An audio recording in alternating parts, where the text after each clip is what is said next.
Ok, pues como les había comentado en el video pasado, nada más hicimos la estructura base de nuestro proyecto. Ahora ya vamos a empezar un poquito con más configuraciones y vamos a ir explicándoles poco a poco a qué se refiere cada cosa. Lo primero que voy a hacer es pues cerrar todas las pestañitas estas porque luego por ahí nos vamos confundiendo. Y vamos a empezar con el backend. Por ahí si escuchan que ladra, tengo unos chihuahuitas, tengo tres, y pasan algunos animalitos por acá afuera y por eso empiezan a ladrar. Pero bueno, lo que vamos a hacer primero es la configuración de lo que sería la conexión a la base de datos.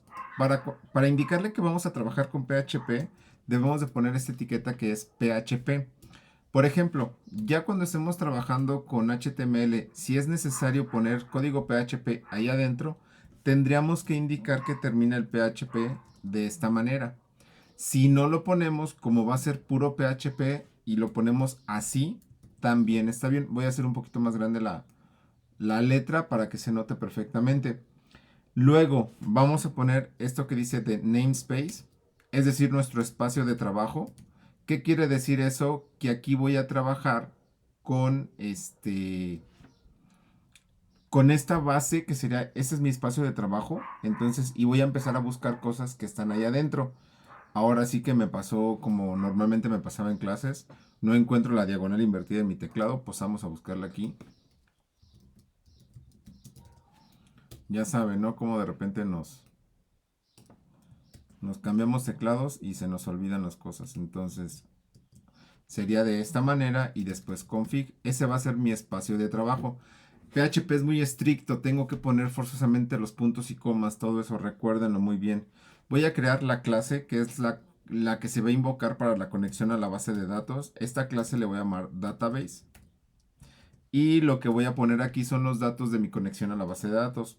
Una variable privada que le voy a poner host, es decir, a dónde me voy a conectar. En este caso, a qué servidor sería localhost 2.8889. ¿Por qué pongo esto? Si nosotros vamos aquí a MAMP, ya cuando se abre mi servidor, si se fijan, aquí arriba dice localhost 8889. Ustedes deben de verificar cuál les aparece y en ese caso sería el que pondrían. Voy a poner el nombre de la base de datos, que sería dbname. En este caso le vamos a poner, creo que le puse ytphp. Ujú.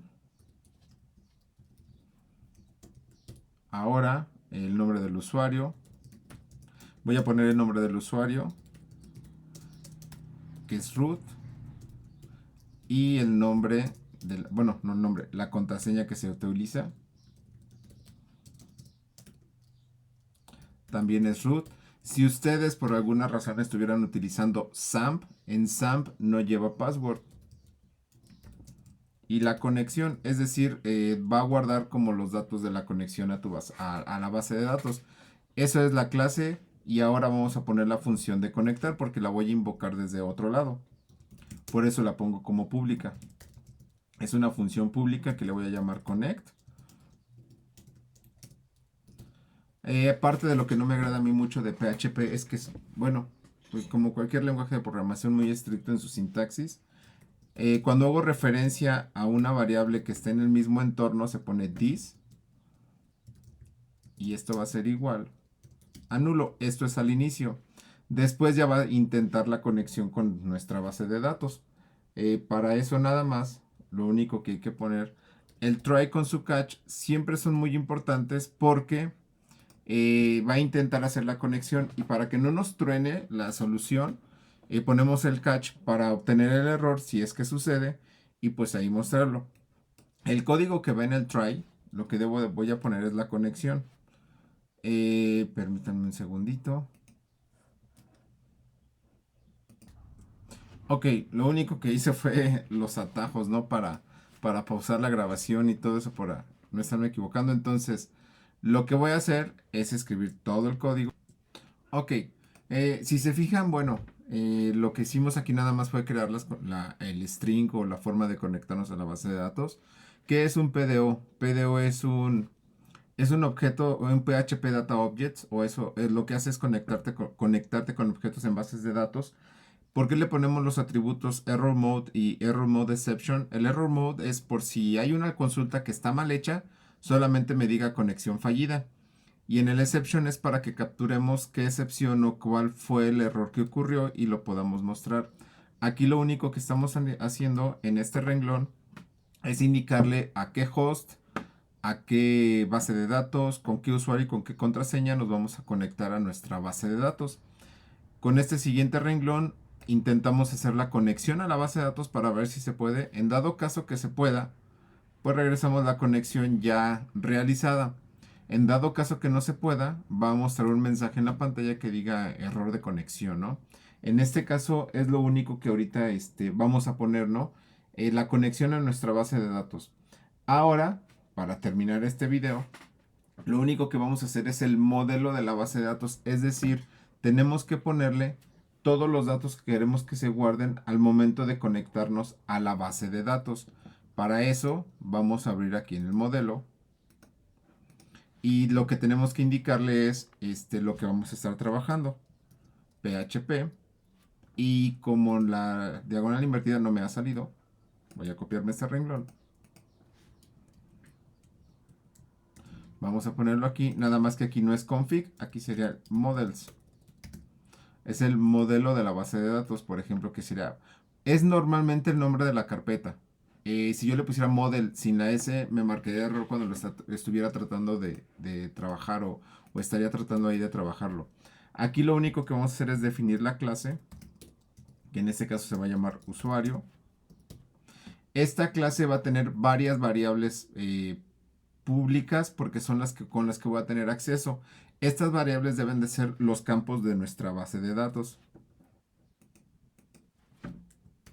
Ok, si se fijan, todos estos datos que están aquí o todas estas variables son los campos que estoy utilizando en mi base de datos, en la tabla de mi base de datos.